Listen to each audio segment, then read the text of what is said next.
On to our special segment, Quarter Se Quarter Tak. Nigel has walked across to the big wall, and we're going to talk about expectations from the steel sector in the third quarter. Nigel, over to you.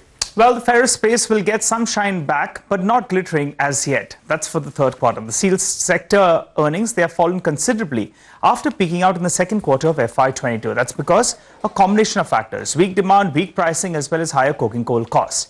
Now, after a gap of 4 quarters, the estimate is that the sector EBITDA per ton will finally start showing some improvement.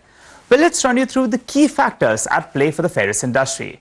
Realizations, they're expected to decline by around 2 to around 3% odd on a sequential basis. That'll be roughly around 1,500 rupees per ton sequentially. That's led by price cuts as well as contract resets during the past quarter.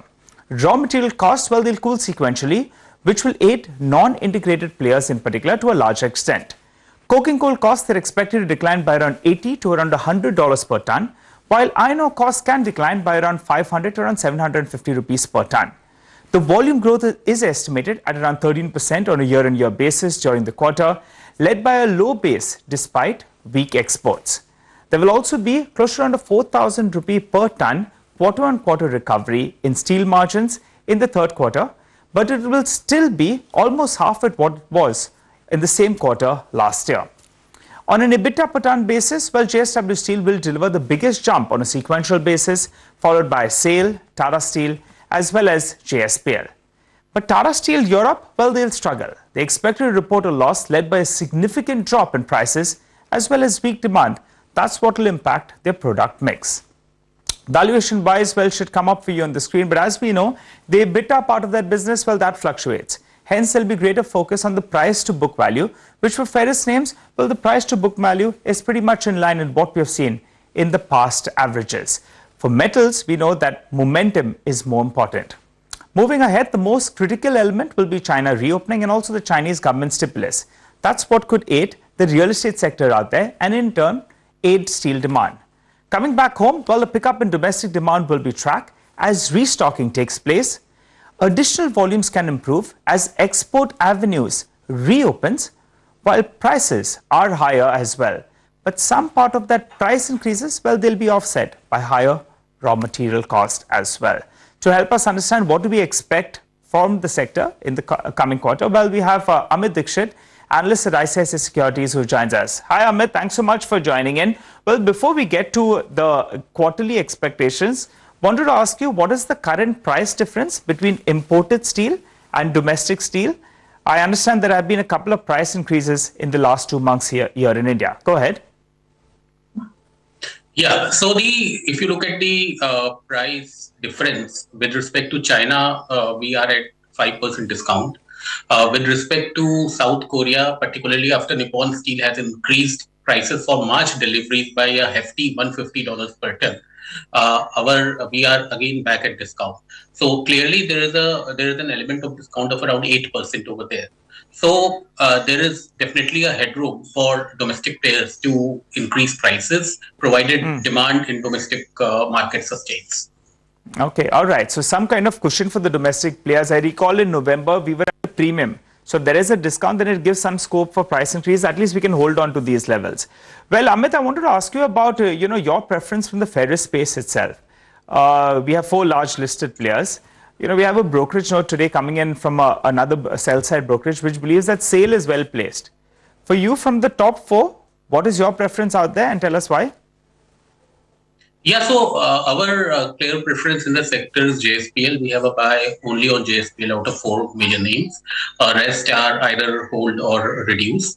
And the reason being that, see, we go by the cost. First of all, the cost. The second is in terms of demand, what we believe that longs typically will fare well in the fourth quarter, and there we see demand creeping up. So definitely JSPL is well placed.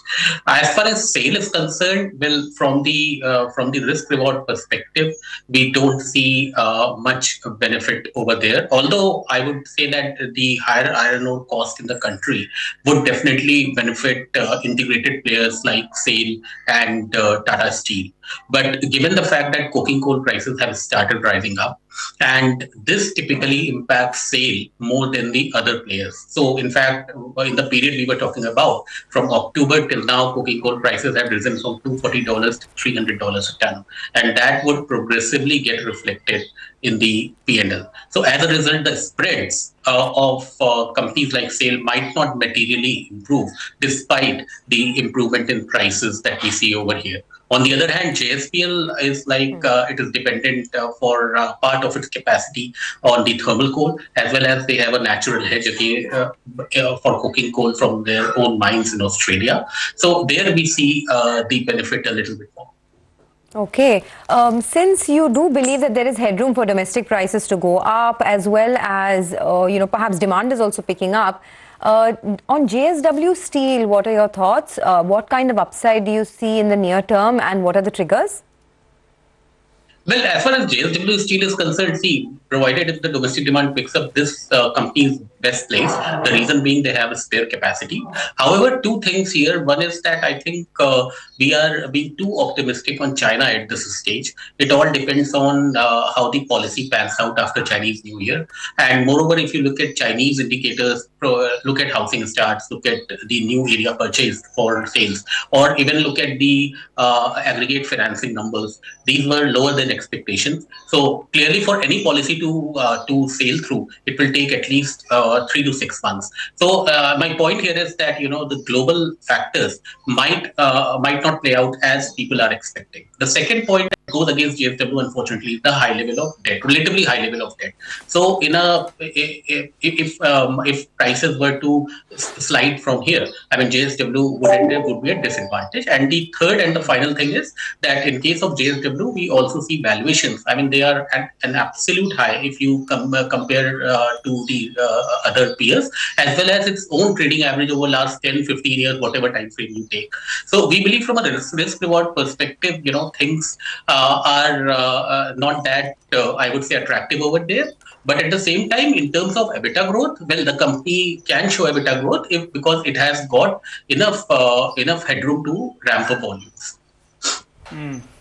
All right, Amit, just moving a little away from the ferrous space, I wanted to ask you about the stainless steel place. And you have been quite positive on JSL and JSL Hisar. The stock has seen a big run from the recent lows. How much of it is already in the price? Are you already considering the merger, in the numbers that you've put in? So the numbers we cover only JSL. So the numbers are not with the merged entity. Okay. However, what we believe that the merger, the benefits of merger, I think some of it have or are already priced in the stock. The second big benefit, though, that people often choose to ignore is the acquisition of the stake in JUSL. I believe that will bump up EBITDA per ton by roughly 3,000 to 3,500 rupees a ton. And since we are talking about JSL, I would expect actually EBITDA per ton springing back again to 18,000 from 15,000 odd in last quarter. So I think that is positive. And then we also expect sales volume to be at around 285 KT, led by the inventory that was built up in last quarter. So clearly these are the highest volume ever. And we believe that in case of JSL, there is another upside for at least 15 to 20% hike from here. And then if you look at the merged entity, the benefit with JUSL, some of it will pan out, of course, in FY25. I believe you have got pretty good headroom over there. Okay, I wanted your thoughts on APL Apollo as well. A lot of brokerages recently raised their earnings estimates and target prices on the stock. There's also their Raipur plant that will start contributing now. So are you optimistic here, and what kind of an upside do you see in the near term? Yeah, so as far as APL Apollo is concerned, we believe that EBITDA per ton will come back to 4,000 rupees a ton in this quarter. Their sales volume was an all-time high in this quarter, and more importantly, the product mix that we observe has become richer, courtesy Raipur plant stabilizing and ramping up. We believe that this particular plant, which has capacity of 1 million ton, as it will stabilize and ramp up, in the quarters to come, the product mix will get even more richer, and therefore EBITDA per ton will creep gradually to around 5,000 rupees a ton. A key critical factor is that the acceptance of larger diameter pipes in the market that the company produces, and the Raipur plant definitely produces that kind of a product. So we would wait and see the kind of acceptance that happens for these product. But overall, we are quite positive on the stock. One thing very positive from the stock perspective is that it is a downstream player, so relatively immune to the movement in the HRC prices because it's a kind of converter business. So that gives us additional comfort. Okay, Amit, final question then, not a company specific, but more sector specific. The rebar prices are trading at a premium in comparison to HRC. You expecting this to sustain? And, what should the normal level be, the difference between both these two? Yeah, so historically, what we have seen that the difference between rebar and HRC has been around 4,000 rupees a ton, give or take few hundred rupees here and there. And HRC has traded at a premium. The reason why rebars are trading at a premium there are two reasons. One is that, as we all know, Hockey World Cup is happening in Odisha. So lot of sponge iron facilities have been actually shut down for the month of January. And therefore, this provides impetus to secondary rebar prices, which is also reflected in primary rebars. That is point number one. Point number two, we have seen rebar prices sustaining for quite a good period of time. The reason being that rebars the demand is more local in nature, while in case of HRC, prices are pegged to international markets. Having said that, international prices in HRC have moved up by almost 15 to 20% since November. So HRC will play a catch-up game, and we expect that as Q4 flows, we expect that this thing to normalize by Q1, and rebar prices they will increase. The increase could be lower than case of HRC, and there could be a discount of roughly 2,000 rupees a ton between HRC and rebar. That's interesting. I mean, hockey in Orissa and rebar prices, I mean, the connection.